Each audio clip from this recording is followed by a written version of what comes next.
Hello guys, welcome to my class. In today's class we are going to discuss question and answer from Bihar Board book Radiance part 3rd class 8th lesson 2nd sleep. Let us start. B1 think and tell. सोचे और बताएं. First question is answer the following questions orally. दिए गए प्रश्नों के उत्तर मौखिक रूप से बताइए. पहला क्वेश्चन है for how long does an average adult sleep.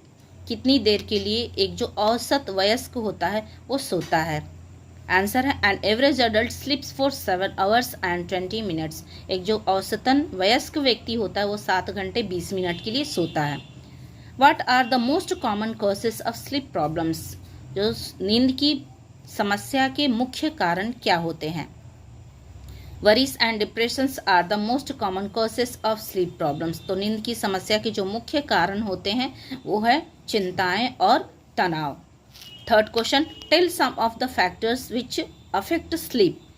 कुछ फैक्टर्स का नाम बताइए जो आपकी नींद को प्रभावित करते हैं. Also add some new things which are not mentioned in the passage. और कुछ नई चीज़ों को भी ऐड करिए जो आपके नींद को प्रभावित करते हैं जो आपके पैसेज में मेंशन नहीं है, नहीं दिया हुआ है. तो यहाँ पे आंसर है noise, light, heat, cold, new surrounding, stress, over thinking, using mobile till late night are some of the factors that affect sleep. तो यहाँ पे शोरगुल है, लाइट, गर्मी, ठंडा, नया वातावरण, स्ट्रेस, ओवर थिंकिंग और देर रात तक मोबाइल का इस्तेमाल करना भी हमारे नींद को प्रभावित करता है. B2 think and right. सोचे और लिखें. B2.1 है on the basis of reading the lesson try to complete the table by giving the 5 stages in 1 sleep cycle and 2 alternating phase. तो यहाँ पे 1 स्लीप साइकिल के 5 स्टेजेस होते हैं जो आपने बुक में पढ़ा है. तो उसी के आधार पे, पढ़ने के ही आधार पे यहाँ पे सारी चीज़ें जो आपसे पूछी जा रही है वो बताना है. और यहाँ पे ऑल्टरनेटिंग जो फेसेस होते हैं, 2 फेसेस, उसके बारे में भी आपको बताने हैं जो 2 अवस्थाएं हैं.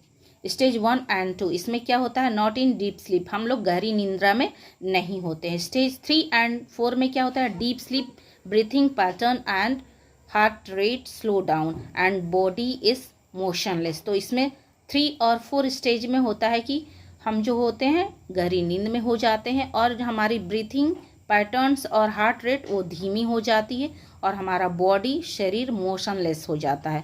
स्टेज 5 में your brain is active and you dream. तो स्टेज 5 में हमारा जो ब्रेन होता है, मस्तिष्क होता है, वो एक्टिव हो जाता है और हम सपने देखने लगते हैं. यहाँ पे 2 फेसेस भी दिए गए हैं, 2 अवस्थाएं दी गई है. फेस 1 में क्या होता है no dreaming usually occurs in the early part of the night. तो इसमें कोई सपना नहीं आता है लेकिन यह रात्रि के ठीक पहले भाग में ही घटित होता है. और फेस 2 क्या होता है dreaming usually occurs mostly in the latter part of the night for varying period of time. तो ये इसमें ड्रीमिंग आती है और ये देर रात में शुरू होती है, लेट नाइट पीरियड में ये शुरू होता है. B2.2 में देखिए write the answers to each of the following questions in about 50 words. दिए गए प्रश्नों के उत्तर लगभग आपको 50 शब्दों में लिखने हैं. Do all adults require the same amount of sleep. क्या सभी वयस्क एक समान मात्रा की नींद लेते हैं. Find out how much sleep people at different age group requires. तो आप ये पता करिए कि अलग अलग वायु वर्ग के लोगों को कितनी मात्रा की नींद चाहिए होती है. आंसर है an average adult requires sleep for 7 hours and 20 minutes. एक जो औसतन वयस्क व्यक्ति को 7 घंटे 20 मिनट की नींद चाहिए होती है. About 4% adults are happy with 5 hours or less of sleep and 4% want 10 hours or more. तो यहाँ पे 8% के जो अडल्ट होते हैं, लोग जो होते हैं वो 5 घंटे और उससे कम की नींद लेकर खुश रहते हैं. लेकिन वहीं पे 4% के जो लोग होते हैं उसको 10 घंटा और उससे कहीं अधिक की नींद चाहिए होती है. ये तो अडल्ट की बात हो गई. लेकिन यहाँ पे people at different age group requires different amount of sleep. अलग अलग वायु वर्ग के लोगों को अलग अलग मात्रा में नींद चाहिए होती है. Children at the age of 5 to 12 years need 10 to 11 hours of sleep each night. तो यहाँ पे बच्चों की बात हो रही है। जो बच्चे 5 से 12 साल के आयु वर्ग में होते हैं उनको प्रत्येक रात को 10 से 11 घंटे की नींद चाहिए होती है, उनको उतना सोना चाहिए। बेबीज, जो छोटे बच्चे हैं उनकी बात हो रही है। Babies need between 14 to 18 hours. तो छोटे बच्चों को 14 से 18 घंटे की नींद चाहिए होती है। Where is the elderly need less than they did when young. जो बूढ़े बुजुर्ग लोग होते हैं उनको अपने यंग अवस्था की अपेक्षा कम नींद की ज़रूरत होती है। They often take a nap during the day. वे दिन के समय में अक्सर झपकी ले लेते हैं या थोड़ा सा सो लेते हैं। Second question, why does the author not favour sleeping pills. क्यों लेखक नींद की गोलियों को फेवर नहीं कर रहा है, उसको सहमति नहीं कर रहा है। Pick out the line that shows that the author does not favour them. तो उस लाइन को आपको पिक आउट करके लिखना है, चुन के लिखना है, जिसमें ऑथर लेखक बता रहा है कि हमें नींद की गोली नहीं लेनी चाहिए या वो फेवर नहीं कर रहा है उसको। अकॉर्डिंग टू द ऑथर के अनुसार, लेखक के अनुसार, sleeping pills do not cure the sleeplessness. तो ये हमारी अनिद्रा की बीमारी को क्योर नहीं कर सकता है, ठीक नहीं कर सकता है, उसको चंगा नहीं कर सकता है। Many people become addicted to sleeping pills. कई लोग जो होते हैं स्लीपिंग पिल्स के, नींद की गोलियों के आदी हो जाते हैं, उसके बिना उनको नींद ही नहीं आती है। But sleeping pills do not cure the disorders of sleeplessness. लेकिन जो नींद की गोली होती है वो हमारे स्लीपिंग, अनिद्रा की बीमारी को, डिसऑर्डर को वो ठीक नहीं करती है, जिसको हम लोग क्या कहते हैं, इस्मेनिया। It is better to avoid them if we can. तो यह बेहतर है कि हम इनको अनदेखा करें, इसको अवॉइड करें, इसको नज़रअंदाज करें। Third, have you ever felt sleep problem in your life. क्या कभी आपने जीवन में नींद की समस्या महसूस की है। Discuss in pairs and write down the possible causes of sleep problems.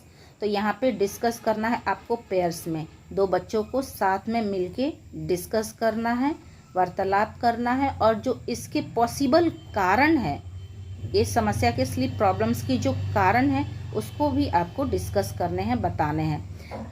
ये आपका आंसर खुद का होना चाहिए, मैंने यहाँ पे अपना लिखा है। Sometimes I have sleep problems because of exam stress. तो कभी कभी एग्ज़ाम के स्ट्रेस की वजह से हमें नींद की समस्या हो जाती है। Other possible causes of sleep problems can be some kind of physical और इमोशनल पेन, ओवर थिंकिंग। तो और भी कुछ कारण होते हैं जिसमें आपके फिजिकल कारण होते हैं। अगर आप बीमार होते हैं, चोट लग गई है तो आपको नींद नहीं आती है, या किसी ने आपको अगर डांट दिया है तो हम लोग क्या होते हैं, इमोशनली हर्ट हो जाते हैं और हम ज़्यादा सोचने लगते हैं, ओवर थिंकिंग करने लगते हैं। तो ऐसे में हमें नींद नहीं आती है, नींद की समस्या का सामना करना पड़ता है। Fourth question is, what are the consequences of regular missing sleep for long period of time. लंबे समय तक अगर आप नींद को मिसिंग करते हैं, छोड़ते रहते हैं, नींद नहीं लेते हैं, तो इसके परिणाम क्या हो सकते हैं। आंसर है, the consequences of regular missing sleep for long period of time are very bad. तो लंबे समय तक अगर हम नींद को मिसिंग करते हैं, छोड़ते रहते हैं, तो ये हमारे लिए बहुत ही बुरा होता है, बुरा परिणाम साबित होता है। The affected persons becomes abnormal. जो भी प्रभावित व्यक्ति होता है वो अबनॉर्मल हो जाता है, विक्षिप्त हो जाता है। He begins to behave strangely. वो अजीबोगरीब व्यवहार करने शुरू कर देता है। Ability to concentrate on things और स्टडीज़। तो उसकी जो कंसंट्रेशन, जो ध्यान देने की, स्टडी में हो या कोई भी चीज़ों में ध्यान देने की जो क्षमता होती है, एंड हिज जजमेंट, और जो उसका निर्णय लेना होता है, वो क्या होता है, एबिलिटी गेट्स इम्पेयर्ड। इसका मतलब वो धुंधला हो जाता है, फीका पड़ने लगता है। जो भी उसकी ध्यान ख्याल रखने की जो क्षमता होती है, जजमेंट की, निर्णय लेने की जो क्षमता होती है, वो धुंधली पड़ने लगती है, वो धीमा होने लगती है। तो गाइस, आई होप ये वीडियो आपके लिए यूज़फुल होगी, आप इसको अच्छे से समझ गए होंगे। चलिए हम लोग मिलते हैं। इस वीडियो को आप लाइक, शेयर एंड सब्सक्राइब कर देना। Take care, bye bye.